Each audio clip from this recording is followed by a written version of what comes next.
روزے میں انہیلر کا استعمال کرنا کیسا ہے؟ چنانچہ سانس وغیرہ کے مرض میں انہیلر کے استعمال سے روزہ فاسد ہو جائے گا۔ جو دوا بھاپ کی شکل میں منہ یا ناک کے ذریعے کھینچی جاتی ہے اور پھر اوپر چڑھائی جاتی ہے، وہ دوائیں خواہ مشین کے ذریعے کھینچی جاتی ہو یا کسی اور طریقے سے، بہر صورت اس سے روزہ فاسد ہو جائے گا۔ اس لیے روزے کی حالت میں اس سے گریز کرنا چاہیے۔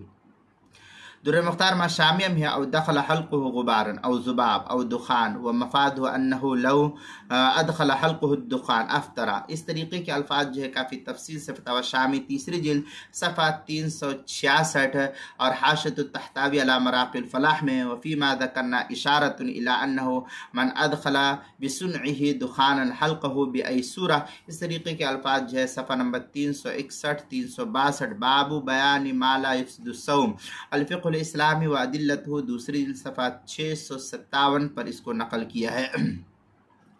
روزے کے مسائل کا انسائکلوپیڈیا، اس کے کتاب الصوم، روزے کے مسائل، یہ المسائل المہمہ فیما ابتلت بہ العامہ، اس کی پہلی جلد کتاب الصوم، عنوان ہے روزے میں انہیلر کا استعمال، صفحہ نمبر 100 مسئلہ نمبر 99 کے تحت اس کو نقل کیا، وہاں دیکھ سکتے ہیں۔